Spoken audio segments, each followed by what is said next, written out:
इस वीडियो में हम समझेंगे इलेक्ट्रिक चार्जेस एंड फील्ड्स का कंप्लीट चैप्टर। इस चैप्टर में हम मल्टीपल कॉन्सेप्ट समझेंगे।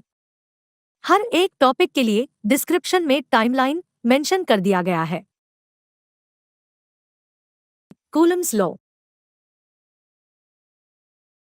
कूलम्स लॉ, जिसे French physicist Charles Augustin de Coulomb's के नाम पर रखा गया, ये प्रिंसिपल इलेक्ट्रिकल चार्ज के बीच मौजूद फोर्स को डिस्क्राइब करता है। ये प्रिंसिपल पॉइंट चार्ज से क्रिएट होने वाले फोर्स को क्वांटिफाई करता है और इलेक्ट्रिकली चार्ज्ड पार्टिकल्स के बिहेवियर को समझने के लिए एक इम्पॉर्टेंट रोल प्ले करता है। कूलम्स लॉ को हम ऐसे डिफाइन कर सकते हैं। Coulomb's law states that the force between any two charged particles is directly proportional to the product of the charge, but is inversely proportional to the square of the distance between them. इसको हम ऐसे represent कर सकते हैं। F is equal to K into Q square by R square, जहां पर F electrostatic force है, K Coulomb's law constant है, Q1 and Q2 two point charges है, R डिस्टेंस है। आइए इसे डिटेल में समझते हैं। इलेक्ट्रिक चार्ज मटेरियल की प्रॉपर्टी होती है जिससे वो किसी और बॉडी पर फोर्स एक्सर्ट करता है। चार्ज दो टाइप के होते हैं, पॉजिटिव और नेगेटिव। हर एक charge electric field lines produce करता है। पॉजिटिव चार्ज की इलेक्ट्रिक फील्ड लाइंस आउटवर्ड और नेगेटिव चार्ज की इलेक्ट्रिक फील्ड लाइंस इनवर्ड होती है। अगर हम दो सेम या अपोजिट चार्ज को एक दूसरे के पास लेकर आए तो ये दोनों चार्ज एक दूसरे पर फोर्स एक्सर्ट करते हैं। कूलम्स लॉ के अकॉर्डिंग दोनों चार्ज के थ्रू लगाया गया फोर्स चार्ज के प्रोडक्ट के डायरेक्टली प्रोपोर्शनल होता है और डिस्टेंस के इनवर्सली प्रोपोर्शनल होता है।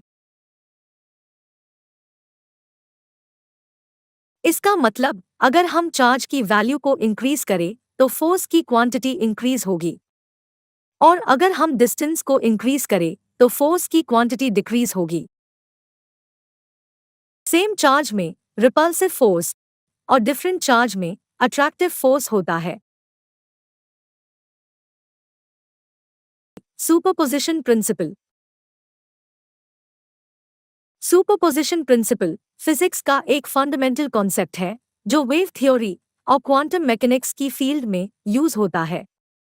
ये प्रिंसिपल कॉम्प्लेक्स वेव सिस्टम के फिनोमेना को समझने और उसे एनालाइज करने के लिए एक पावरफुल टूल होता है।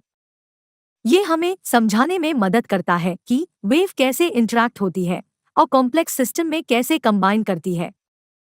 ये ऑप्टिक्स, अकाउटिक्स और क्वांटम मैकेनिक्स जैसी फील्ड में इंपॉर्टेंट रोल प्ले करता है।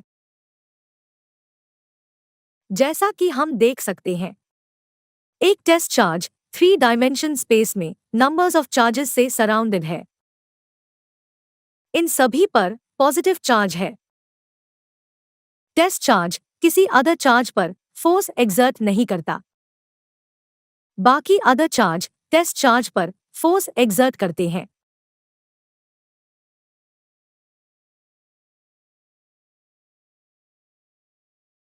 हर एक चार्ज टेस्ट चार्ज पर इंडिविजुअल फोर्स एक्सर्ट करता है।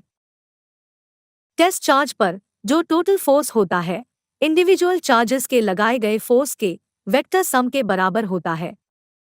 इसको हम सुपरपोजिशन प्रिंसिपल कहते हैं। इसे ऐसे डिफाइन कर सकते हैं। It state that total force on any charge due to a number of other charges at rest is the vector sum of all the forces on that charge taken single charge at a time. हर एक charge के through exerting force different या same हो सकती है। Force की quantity charge और distance पर डिपेंड करती है। Electric field. Electric field physics का एक फंडामेंटल कॉन्सेप्ट है जो कि इलेक्ट्रिक चार्ज के थ्रू लगाए जाने वाले फोर्स इन्फ्लुएंस को डिस्क्राइब करता है। ये एक वेक्टर फील्ड है। इसके पास मैग्नीट्यूड और डायरेक्शन दोनों होते हैं। इलेक्ट्रिक फील्ड को हम ई से डिनोट करते हैं। इलेक्ट्रिक फील्ड इलेक्ट्रिक चार्ज से जनरेट होते हैं। जब कोई चार्ज पार्टिकल जैसे कि इलेक्ट्रॉन या प्रोटॉन स्टैटिक या फिर मोशन में हो तो वो अपने आसपास इलेक्ट्रिक फील्ड जनरेट करते हैं। इलेक्ट्रिक फील्ड को हम ऐसे डिफाइन कर सकते हैं।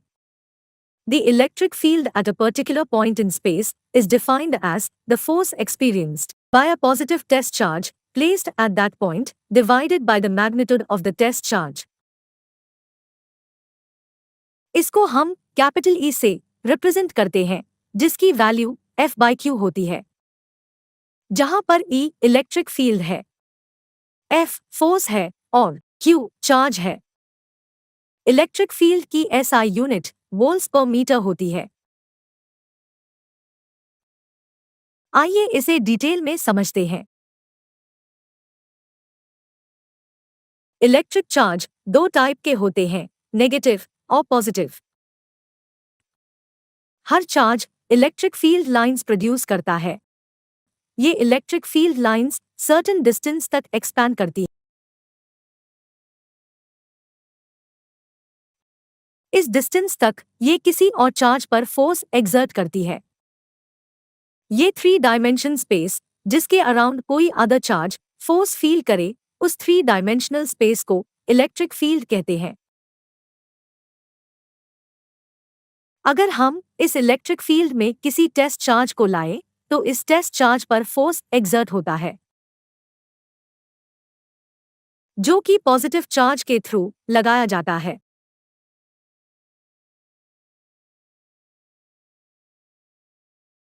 नेगेटिव चार्ज की electric field lines invert direction में होती है। अगर कोई नेगेटिव चार्ज किसी पॉजिटिव चार्ज की इलेक्ट्रिक फील्ड्स के पास आए तो दोनों चार्ज एक दूसरे पर फोर्स एक्सर्ट करते हैं।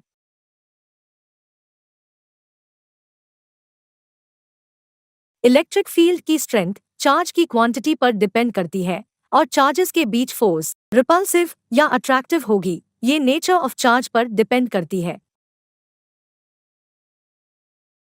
Torque on a electric dipole. Electric dipole के बिहेवियर को इलेक्ट्रोस्टैटिक्स के प्रिंसिपल की मदद से समझा जा सकता है। टॉर्क किसी ऑब्जेक्ट पर होने वाले रोटेशन को मेजर करता है। जब इलेक्ट्रिक डाइपोल को इलेक्ट्रिक फील्ड में रखा जाता है तब वो टॉर्क एक्सपीरियंस करता है और इस टॉर्क के कारण डाइपोल एक पर्टिकुलर डायरेक्शन में अलाइन होता है। एक इलेक्ट्रिक डाइपोल के ऊपर लगने वाले टॉर्क को कुछ इस तरह से रिप्रेजेंट कर सकते हैं, जहां पर टाउ डाइपोल पर लगने वाला टॉर्क है, P इलेक्ट्रिक डाइपोल मोमेंट है, E इलेक्ट्रिक फील्ड की स्ट्रेंथ है, थीटा डाइपोल मोमेंट और इलेक्ट्रिक फील्ड के बीच का एंगल है। टॉर्क एक वेक्टर क्वांटिटी है। आइए इसे डिटेल में समझते हैं। डाइपोल दो इक्वल एंड अपोजिट चार्ज से मिलकर बनता है। एक चार्ज पॉजिटिव और दूसरा नेगेटिव होता है। दोनों चार्ज के बीच में फोर्स ऑफ अट्रैक्शन होता है।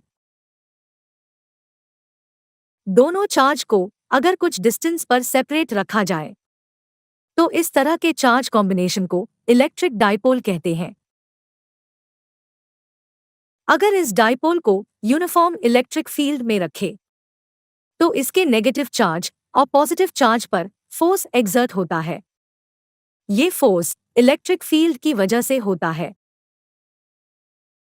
दोनों चार्ज पर फोर्स की डायरेक्शन अपोजिट डायरेक्शन में होती है। फोर्स एक्सर्ट होने की वजह से दोनों चार्ज अपोजिट डायरेक्शन में मूव करते हैं। इस टर्निंग मूवमेंट को हम टॉर्क कहते हैं। टॉर्क की वैल्यू इलेक्ट्रिक फील्ड और डाइपोल के चार्ज पर डिपेंड करती है। इलेक्ट्रिक फ्लक्स और गॉसेस लॉ के बारे में। गॉस लॉ को समझने के लिए पहले हम इलेक्ट्रिक फ्लक्स को समझेंगे।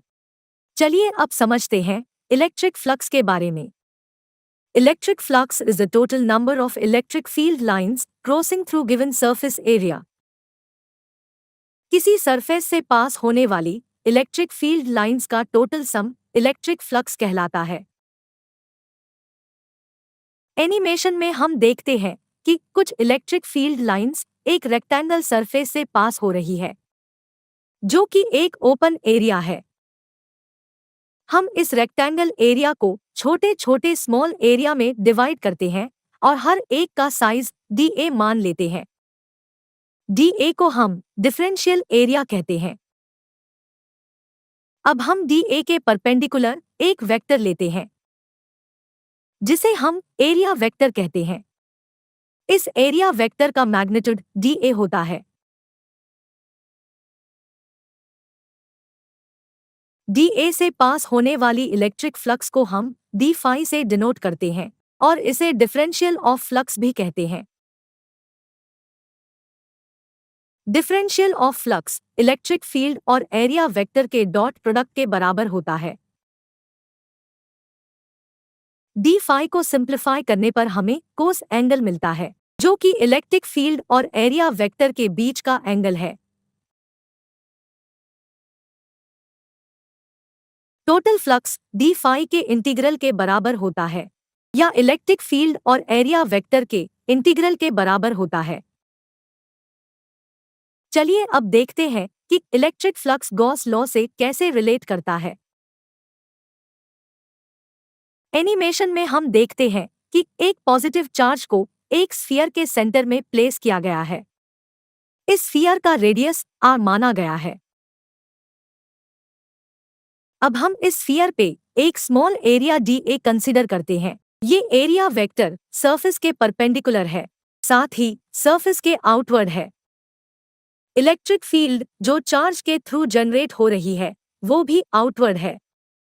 इसका मतलब एरिया वेक्टर और इलेक्ट्रिक फील्ड की डायरेक्शन स्फीयर के हर एक पॉइंट पे सेम होगी और उन दोनों के बीच का एंगल 0 होगा।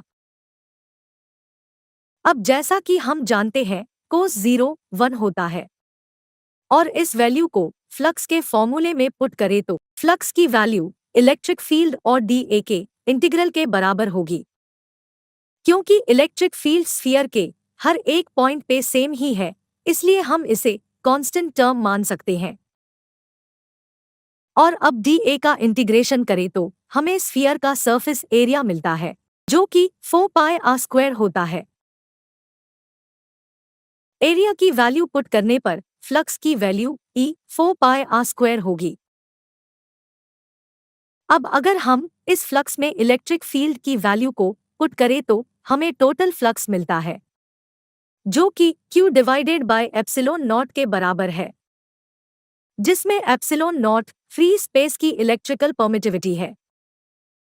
इस फॉर्मूले से हमें पता चलता है कि इलेक्ट्रिक फ्लक्स स्फीयर के रेडियस पे डिपेंड नहीं करती, क्योंकि एप्सिलॉन नॉट कांस्टेंट वैल्यू है, इसीलिए टोटल इलेक्ट्रिक फ्लक्स चार्ज पे डिपेंड होती है।